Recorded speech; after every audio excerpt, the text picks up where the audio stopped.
Cool. Last one over here is Triadic Color. This one can be a little fucked up to get your head around, but it's very striking when you nail it. Basically, you take colors that are like you make it basically just make a triangle, like colors that are like super separated on the color wheel like this in this triangle fashion. So that's purple and green and orange, or it um, red and make the triangle red, blue, and red, blue, and yellow. Right? Read that. Whoa. Read that. Oh, we know whatever. Just twist that triangle around, right? Yeah. So check this shit out. So this is a screen capture from a anime series. Um, it's called the Monogatari series, but I think it's got a longer Japanese name. It doesn't have an English translation. Yeah. Be wary because like apparently there's two Monogatari series. Like the one that I'm after, which is this, which is like Bakab Monogatari. It's like it's a long name, long ass name. And then like there's another Monogatari series, which is actually like it's a hentai series. Which if you don't know, that's like animated Japanese animated porn. So yeah, yeah, yeah, be wary of that. Okay. So yeah, when I saw that scene, I'm like, what the fuck? That's so cool. I didn't, again, these things hit you on an emotional level. I didn't know why it was cool. I just knew that it was cool, right? And then, I paused it and then I start to analyze it. I'm like, all right. I sort of see what's going on. Like, yeah, with that color wheel, you've got like the pink and you've got this teal and you've got like this kind of funky yellow, and it's just so weird. Like, it's these three colors that you wouldn't really work.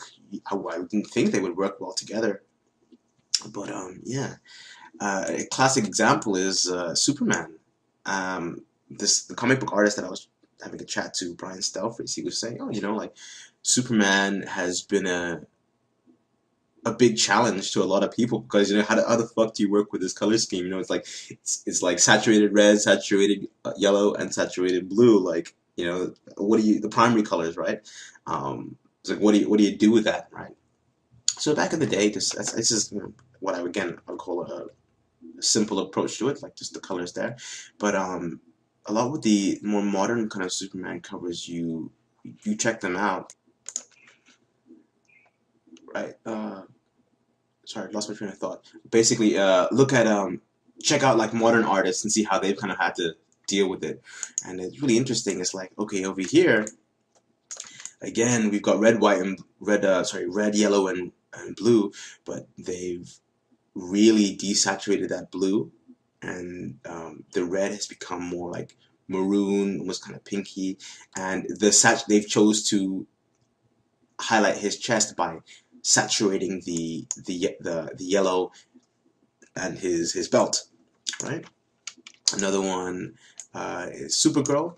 So again, they just chose like I'm just gonna knock that blue right back, and it's not even blue anymore. It's brown, and again we're just gonna focus on I guess it's kind of split complementary. Basically, they focus on the red and the yellow, and all that's in a sort of like with an orange tone on top of it, and the background is green because that's green and red opposites.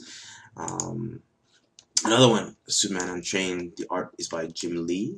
I don't know who did the colors, but again, okay, we are focusing on saturated yellow, saturated blue, and kind of dialing back that red. It's more desaturated, almost kind of pink. Again, really being affected by this blue light down below. Kind of deal. This is painting by or drawing by James Jean, Batgirl. And again, same sort of deal. He's using red, yellow, and blue. Again, saturated blue. The red becomes pink, and the yellow is it's paler. So again, you can, if it seems like you're working with an impossible color palette, meaning the color palette being the colors you have chosen, the colors that you're working with, you can fuck around with them. You can, like, see, okay, saturate this, desaturate this, see how it works, and yeah, you can have fun with that. You can do color schemes. Well, I guess this is not really the last stuff. It's not really a color scheme. It's more like monochromatic color, meaning mono meaning one, chroma relating to color. This is basically just having your whole image in black and white. So yeah, just over here we've got just black and white and red to accent the cape. The movie poster, again, pretty much just black and white, bam, the red. Also, this is also, I just found, in my personal opinion, red, black, and white is a very it's a very, very, very, very, very striking color palette. Always seems to work.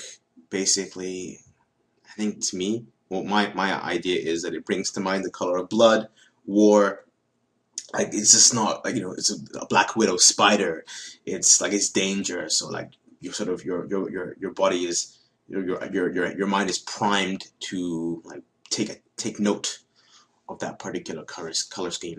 Looking at the Exodus Gods and Kings posters. Yeah, pretty much, yeah, black and white and gold. Same sort of deal over here, although you could argue that, yeah, they've got some of that blue. It's not really monochromatic because they've got some of that blue, a little bit of teal coming through, a little bit of red there. You could argue that. Sure, you could. And then Breaking Bad, bam, just warning, extremely volatile. Yeah, cool. That's monochromatic. So yeah, if you wanna have some really kind of no nonsense striking imagery, bam, you could do that. Okay, and then the last thing to talk about would be, like, instead of doing everything in black and white and having a little bit of color, you could just do the whole thing in one sort of tone. So I was working on this piece. It's not finished yet, right? It's still a bit of a work in progress. Of this, like, water buffalo girl who my friend Tina is the model for this.